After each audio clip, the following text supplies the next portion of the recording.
Muling inilapit ng Department of Environment and Natural Resources ang kanilang serbisyo sa mga Rizaleño sa pamamagitan ng Express Permitting on Wheels na ginaganap sa Tanay Gym sa Tanay Rizal, June 24 hanggang 2025-2026. Kaugnay nito inanyayahan ni Ms. Christy Balasbas, Head ng Planning and Management Division ng DNR Calabarzon, ang mga taga-Tanay na magtungo sa Tanay Gym para maka-avail ng programa. Sila umano ang lumalapit upang mahatid ang serbisyo. Ngayon po, hanggang bukas ay magdaraos po ulit tayo ng DNR Permitting on Wheels. Tuhan po natin dito po sa Tanay. Ito na po yung chance natin para mas kung ano po ba yung kailangan po natin kay DNR, kay EMB, kay MTB, and kay LLTA. So nandito na po kami na po ang lumalapit po sa inyo para po sa aming service. Marami po tayong ina-expect po ng mga clients and stakeholders po na inimbitahan po natin papunta dito. So ginagawa po natin yung activity na ito para mapalapit po tayo sa ating mga client. Kabilang sa mga serbisyo na ipinagkakaloob sa Express Permitting on Wheels ay ang pagpapatitulo ng lupa, pagpapalipat at iba pa. Kasabay din umano ng Arbor Day ay namamahagi sila ng mga seedlings.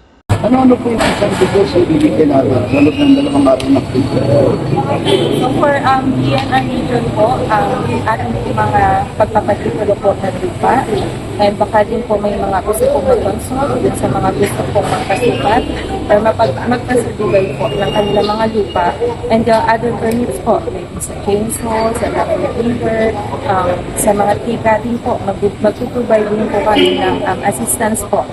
Bukas po ay magdiriwang po tayo ng Arbor Day. So ngayon po hanggang bukas ay marami po tayong seedlings para po sa mga gusto pong na mga kabataan. Kabilang sa mga line agencies ng DNR na magbibigay ng serbisyo ay ang Laguna Lake Development Authority, Environmental Management Bureau, Mines and Geosciences Bureau at ang Provincial Environment and Natural Resources Office sa pamumuno ni Ramil Limpiada. Bago pa umano ang pagsasakatuparan ng programa ay pinadala na ng sulat ang mga kumpanya, lalo na ang mga na-issuehan ng Notice of Violation para malaman nila kung paano magko-comply at may handa ang kanilang mga kinakailangang dokumento para maka-avail sa programa. Lahat po si EMB po ay nagbigay po lahat sila ng letter sa kanilang mga clients po para po handa na po may mga notice of violation para maging aware po sila ano po ba ang kailangan nilang i-secure, paano po sila makakapag-comply sa mga kailangan.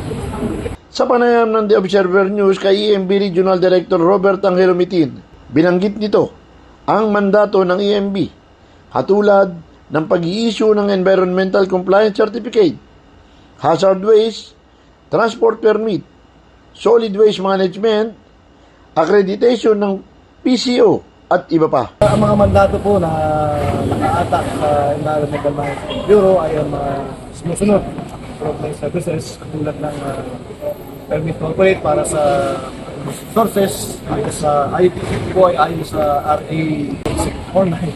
Ang discharge permit po ay ayon sa RA 955.